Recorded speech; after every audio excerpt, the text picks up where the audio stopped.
A chuva batia forte contra as vidraças da igreja de São Roque, em Lisboa, naquela noite fria de outono.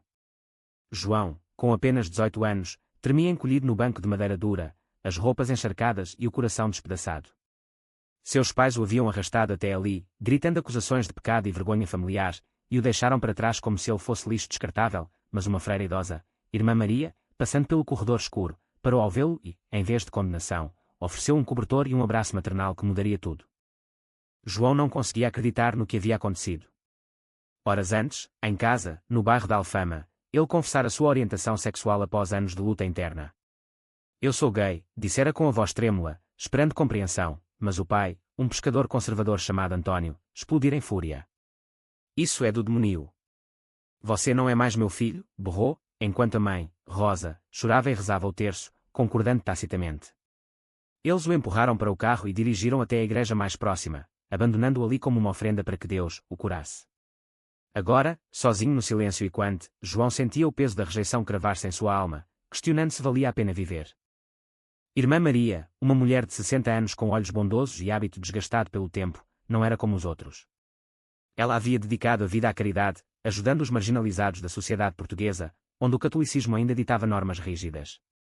Ao ver João, ela não perguntou sobre seus pecados, em vez disso, sentou-se ao seu lado e ouviu sua história entre soluços. Meu filho, Deus ama todos os seus filhos, disse ela suavemente, cobrindo-o com o cobertor. Naquela noite, ela o levou para o convento adjacente, oferecendo comida quente e um lugar para dormir. Mas João, traumatizado, mal conseguia falar. Ele se sentia um estranho em seu próprio país, onde as tradições familiares e a pressão social sufocavam identidades como a sua. Nos dias seguintes, Irmã Maria começou a lutar por ele. Ela contatou serviços sociais em Lisboa, argumentando que o abandono era crime, mas os pais de João se recusaram a recebê-lo de volta, alegando que ele precisava de exorcismo ou terapia de conversão, práticas ainda sussurradas em círculos conservadores apesar das leis progressistas de Portugal. João, agora morando temporariamente no convento, lutava com a culpa interna. Será que ele era mesmo um erro? Ele se lembrava das brincadeiras na escola, dos olhares julgadores na rua, e da mídia que, embora Portugal fosse pioneiro em direitos LGBT, ainda ecoava vozes discriminatórias em programas de TV e jornais locais. Enquanto isso, no convento, João conheceu outros jovens em situações semelhantes. Um deles era Pedro, um rapaz de 19 anos que fugira de casa no Porto por razões parecidas. Eles conversavam à noite, compartilhando dores, e João começava a vislumbrar uma comunidade. Mas o conflito interno o consumia. Ele amava sua família, apesar de tudo. Ligava para a mãe em segredo, suplicando perdão, mas ela desligava, dizendo que rezaria por sua salvação. O pai, por sua vez, espalhava boatos no bairro, chamando-o de desviado, o que isolava João ainda mais da sociedade que ele conhecia. Irmã Maria, vendo sua angústia, o incentivou a estudar. Ela o matriculou em uma escola noturna, onde ele poderia terminar o ensino secundário. Lá, João encontrou um vislumbre de normalidade. Mas o estigma seguia-o, colegas cochichavam sobre sua história, que vazara de alguma forma. Ele se sentia exposto, vulnerável, questionando cada decisão. Uma noite, após uma aula, ele caminhou pelas ruas empedradas de Lisboa, sentindo a brisa do Tejo, e pensou em desistir. Mas uma ligação inesperada de Irmã Maria o trouxe de volta. Você tem valor, João. Não deixe que eles definam quem você é. A tensão aumentava quando os pais de João processaram o convento por sequestro, alegando que Irmã Maria o influenciava negativamente. Era uma mentira descarada, mas revelava o desespero deles em manter as aparências. No Tribunal de Família em Lisboa, João teve que testemunhar, enfrentando os olhares acusadores da família. Eu só quero ser eu mesmo, disse ele, com a voz falhando. O juiz, um homem progressista, decidiu a favor de João, concedendo-lhe emancipação e custódia temporária para a Irmã Maria. Mas a vitória era amarga, ele perdia sua família biológica para sempre. Enquanto se adaptava à nova vida, João começou a trabalhar em um café no Bairro Alto, servindo turistas e locais. Lá, ele conheceu Miguel, um estudante de artes de 22 anos, com cabelos pretos ondulados e um sorriso cativante. Miguel era abertamente gay, participando de paradas do orgulho em Lisboa, e sua confiança inspirava João. Eles conversavam durante os intervalos, compartilhando histórias. Miguel contava sobre sua família aceitadora no Alentejo, contrastando com a de João. Aos poucos, uma atração mútua surgia, mas João hesitava, temendo mais rejeição. O conflito interno de João se intensificava. Ele se sentia atraído por Miguel, mas as vozes dos pais ecoavam em sua mente: isso é errado. Ele evitava contato físico, mantendo distância emocional. Uma noite, após o trabalho, Miguel o convidou para um passeio no mirador da Senhora do Monte. Lá, sob as luzes da cidade, Miguel confessou seus sentimentos. Eu gosto de você, João. Não tenha medo. Mas João recuou, chorando, eu não posso. Eles me abandonaram por isso. Miguel, paciente, o abraçou, prometendo esperar. Irmã Maria, notando a mudança em João, conversou com ele sobre amor e aceitação. O amor não é pecado, é dom de Deus, disse ela, citando passagens bíblicas reinterpretadas. Isso plantava sementes de dúvida em João, mas o caminho para a autoaceitação era tortuoso. Ele começava a frequentar grupos de apoio LGBT em Lisboa, ouvindo histórias de superação, mas cada relato o fazia questionar suas escolhas. Será que perdoar os pais era fraqueza? Ou força? À medida que o outono virava inverno, João recebia uma carta dos pais. Eles queriam se encontrar. Animado e aterrorizado, ele marcou um encontro em um café neutro. Lá, o pai, com olhos avermelhados, admitiu: nós erramos, mas você precisa mudar. A mãe chorava, implorando que ele voltasse ao normal. João, fortalecido pelas conversas com Miguel e Irmã Maria, respondeu: eu sou normal. Vocês é que precisam mudar. Ele saiu dali, coração partido, mas com uma nova resolução. O encontro com os pais deixou João abalado, mas também mais determinado. Ele voltou ao convento, onde Irmã Maria o esperava com chá quente e palavras de encorajamento. Você foi corajoso, meu filho, disse ela, abraçando-o. Mas internamente, João lutava com a raiva, porque eles não podiam aceitá-lo. Ele passava noites em claro, revivendo memórias da infância feliz em Alfama, contrastando com o presente sombrio. A sociedade portuguesa, apesar de leis como o casamento igualitário desde 2010, ainda carregava resquícios de preconceito, especialmente em famílias tradicionais.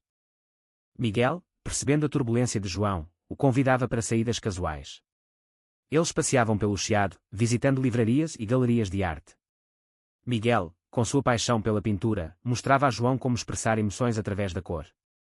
Veja, isso é como você, cores vibrantes escondidas sob camadas cinzentas, disse ele, apontando para uma tela abstrata.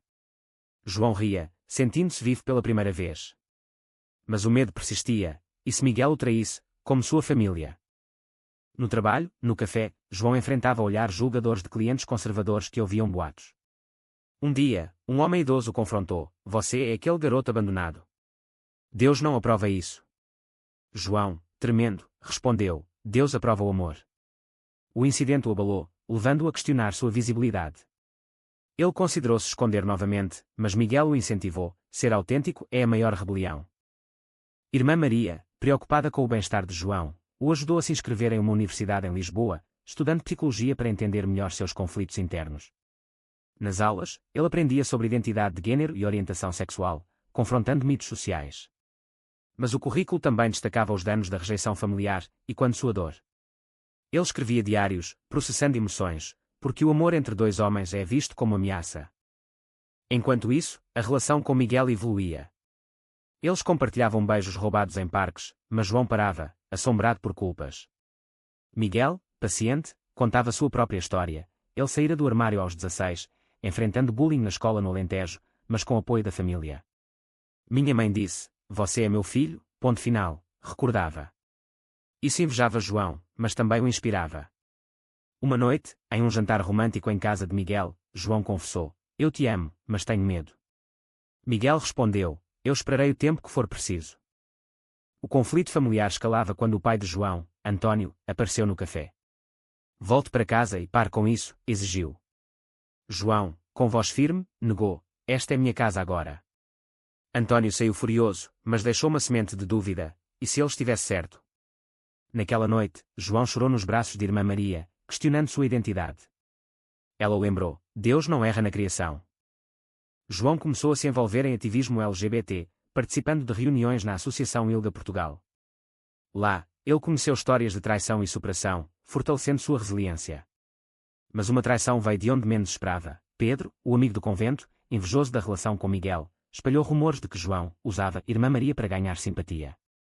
Isso abalou João, que confrontou Pedro: por quê? Eu confiava em você. Pedro admitiu: eu estou sozinho, você não. A dor da traição o fez se aproximar mais de Miguel. Eles decidiram viajar para o Porto, escapando da pressão de Lisboa. No trem, João abriu seu coração: eu quero tentar, de verdade. No Porto, passeando pela ribeira, eles se beijaram publicamente pela primeira vez, ignorando olhares. Mas ao voltar, uma surpresa, a mãe de João ligou, pedindo perdão. Eu errei, filho. Venha jantar. O jantar em Alfama foi tenso. A mãe, Rosa, cozinhara bacalhau, tentando reconectar. O pai, relutante, murmurava desculpas. Mas quando João mencionou Miguel, a fúria voltou, não traga isso aqui. João saiu, decepcionado, mas com uma faísca de esperança na mãe. Ele percebeu que reconciliação exigia limites. Irmã Maria, agora como figura materna, celebrava os progressos de João. Ela o ajudava a navegar as burocracias, garantindo sua independência financeira. Mas sua saúde declinava, uma doença cardíaca a enfraquecia. João, preocupado, a visitava diariamente, retribuindo o cuidado. Você me salvou, dizia ele. Ela sorria, você se salvou. A relação com Miguel enfrentava testes. Um amigo de Miguel, ciumento, tentou separá-los, alegando que João era danificado. Miguel defendeu, ele é forte. Mas João duvidava de si, e se eu for mesmo? Eles brigaram, João fugindo para o convento. Lá, refletindo, ele decidiu, valia a pena o risco pelo amor. O clímax se aproximava quando os pais de João, influenciados por um padre conservador, tentaram uma intervenção. Eles o convidaram para uma conversa familiar, mas era uma armadilha com um terapeuta de conversão. João, sentindo o perigo, recusou, isso é abuso. Ele chamou Miguel e Irmã Maria para apoio, confrontando-os, vocês me perdem para sempre assim. Após a tentativa falha de intervenção, João cortou contato definitivo com os pais. A decisão foi dolorosa, como arrancar uma raiz profunda, mas necessária para sua sanidade. Ele se focava na universidade, onde seus estudos em psicologia o ajudavam a dissecar os mecanismos da rejeição social em Portugal. Leituras sobre a homofobia internalizada o faziam refletir, quantos como ele sofriam em silêncio nas vilas conservadoras do interior. Miguel, solidário, o apoiava incondicionalmente. Eles moravam juntos agora, em um pequeno apartamento no Bairro Alto, dividindo despesas e sonhos. Miguel pintava retratos de João, capturando sua vulnerabilidade e força. Você é minha musa, brincava. Mas tensões surgiam, Miguel queria mais compromisso, como apresentar João à família, enquanto João hesitava, temendo rejeição novamente. E se eles me odiarem? Perguntava. Miguel respondia, eles vão te amar, como eu. Irmã Maria, com saúde fragilizada, tornava-se o pilar emocional. Ela contava histórias de sua juventude, quando questionara sua própria fé ao ver injustiças na ditadura salazarista. A igreja evolui devagar, mas o amor é eterno, dizia. João a via como mãe verdadeira, planejando visitá-la mais.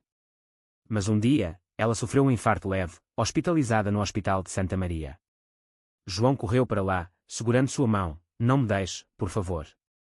Ela sorriu fraca, eu sempre estarei com você. A recuperação de Irmã Maria trouxe alívio, mas destacou a fragilidade da vida. João, motivado, intensificou seu ativismo, falando em eventos da rede Ex-Aeco sobre abandono familiar. Sua história tocava corações, inspirando outros. Mas backlash veio, ameaças anônimas de grupos conservadores, chamando-o de propagandista do diabo. Ele temia pela segurança, mas Miguel o protegia, juntos, somos mais fortes. Um conflito ético surgiu quando a mãe de João, Rosa, apareceu sozinha no apartamento. Chorando, ela confessou, eu não aguento mais. Seu pai é teimoso, mas eu te amo. João, dividido, a deixou entrar. Eles conversaram horas, ela admitindo arrependimentos. Eu deveria ter-te defendido. Mas quando perguntou sobre Miguel, João testou, ele é meu namorado. Rosa hesitou, mas assentiu, se te faz feliz. Era um passo pequeno, mas monumental. O pai, sabendo da visita, explodiu, acusando Rosa de traição. Isso abalou o casamento deles, revelando rachaduras profundas.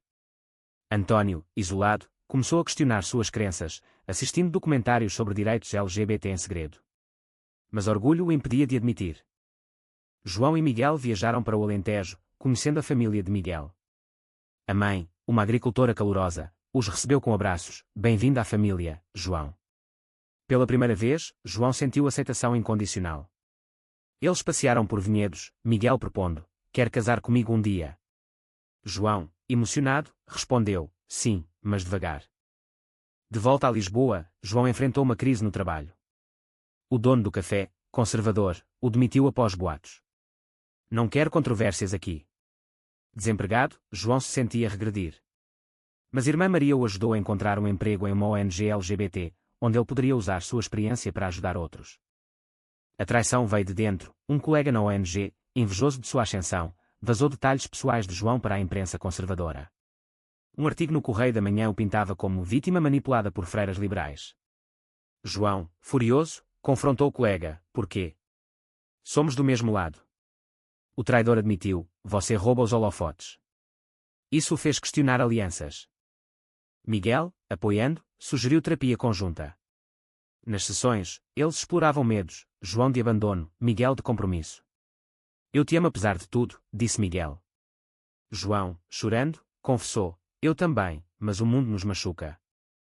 Irmã Maria, recuperada, organizou uma reunião surpresa com Rosa. No convento, mãe e mãe adotiva conversaram, Rosa pedindo perdão. Obrigada por cuidar dele. Irmã Maria respondeu, ele é nosso filho agora. João, ouvindo, sentiu uma cura inicial. Mas o pai, Antônio, sofreu um acidente de pesca, hospitalizado. Rosa implorou que João visitasse.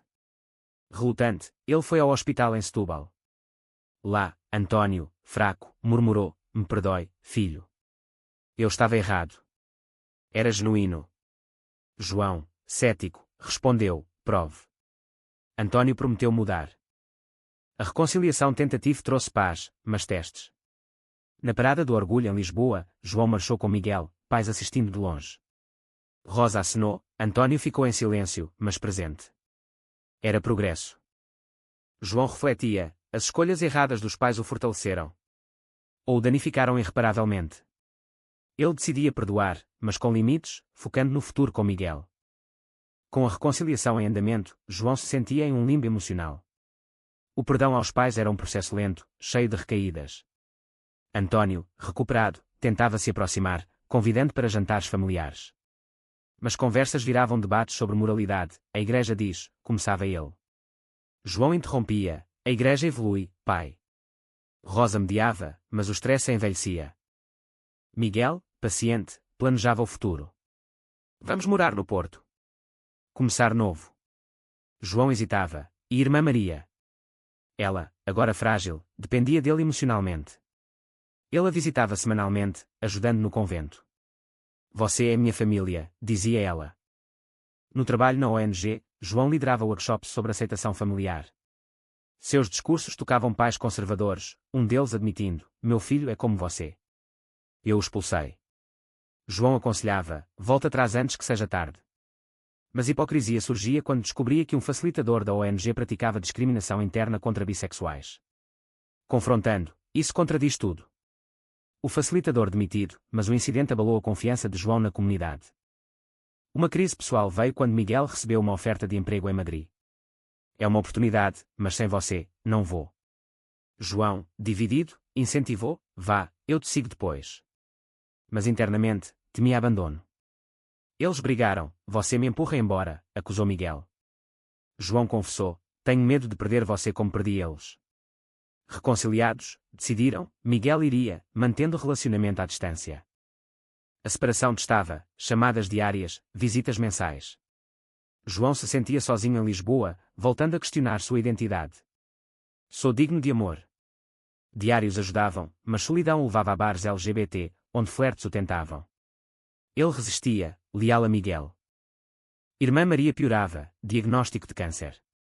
João, devastado, a acompanhava em tratamentos no IPO. Lute, por favor, suplicava. Ela sorria, minha vida foi plena por causa de você. Isso o fazia refletir sobre sacrifícios, ela o salvara, agora ele retribuía. Os pais, sabendo, ofereceram ajuda. Antônio visitou o hospital, irmã, obrigado por meu filho.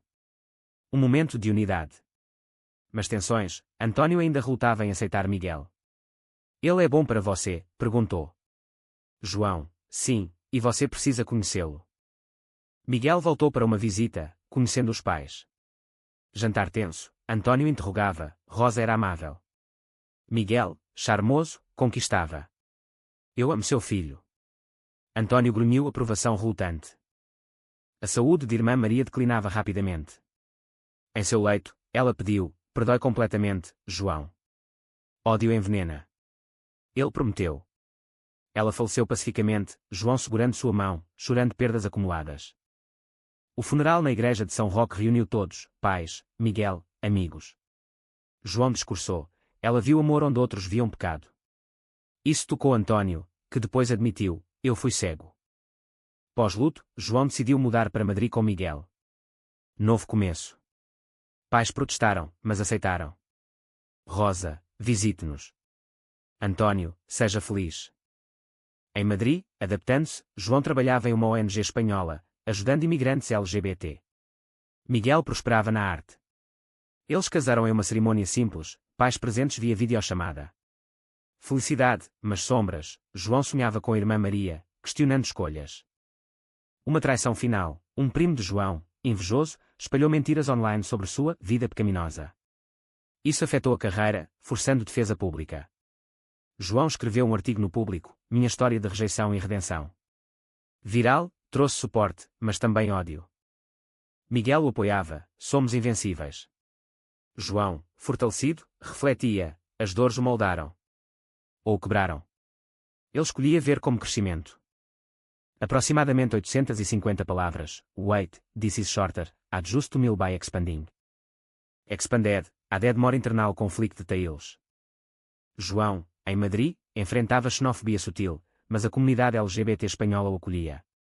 Ele e Miguel construíam uma vida, adotando um cachorro, simbolizando família.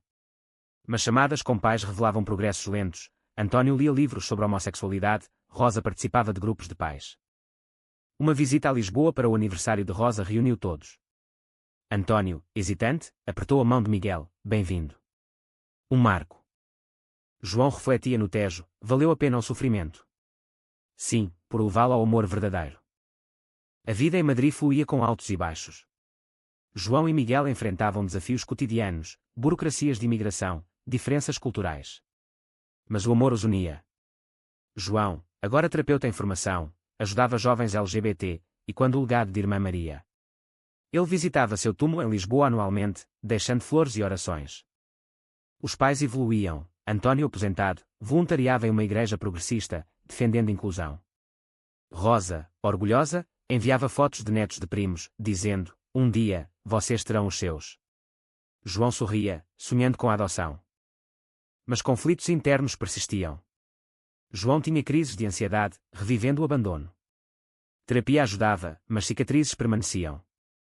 Miguel, compreensivo, o apoiava: você é resiliente. Uma oportunidade surgiu, um livro sobre sua história. João escreveu, abandonado, mas encontrado, detalhando dores e triunfos. Publicado em Portugal, gerou debates, conservadores criticavam, progressistas aplaudiam. Em uma entrevista na RTP, ele disse: o amor não escolhe gênero. A fama trouxe pressão, convites para palestras, mas também assédio. Um ex-amigo, Pedro, reapareceu, pedindo perdão. João perdoou, mas manteve distância, aprendi com traições. Miguel propôs a adoção. Vamos formar uma família. João, animado, mas temeroso, e se eu falhar como pai? Eles iniciaram o processo, enfrentando burocracias. Uma crise final, António sofreu um derrame. João voou para Lisboa, encontrando-o fraco. Filho, eu te amo como você é, sussurrou António. Lágrimas selaram reconciliação plena. De volta a Madrid, João refletia sobre o caminho, rejeição, traições, perdas, mas também amor, crescimento. Ele questionava: as escolhas dos outros definem nós? Ou nós as reescrevemos? O livro terminava com uma nota: no fim, o que importa é o amor que escolhemos. Mas para gerar debate, João perguntava em palestras: foi certo perdoar meus pais, mesmo após tanto dano, ou o perdão é uma ilusão que perpetua ciclos de abuso? Expanded, added more societal reflections, daily life, and final talks. Em Portugal, o livro inspirou leis mais rígidas contra abandono por orientação sexual. João viajava, falando em conferências. Miguel o acompanhava, pintando séries sobre identidade. Eles adotaram uma criança, um menino de 5 anos, chamando-o de Maria em homenagem. Família completa, João sentia paz. Mas a pergunta pairava: perdoar é força ou fraqueza? No fim, a vida seguia, cheia de escolhas controversas. Foi correto João perdoar sua família, considerando o trauma causado, ou o perdão sem mudança real é mera submissão?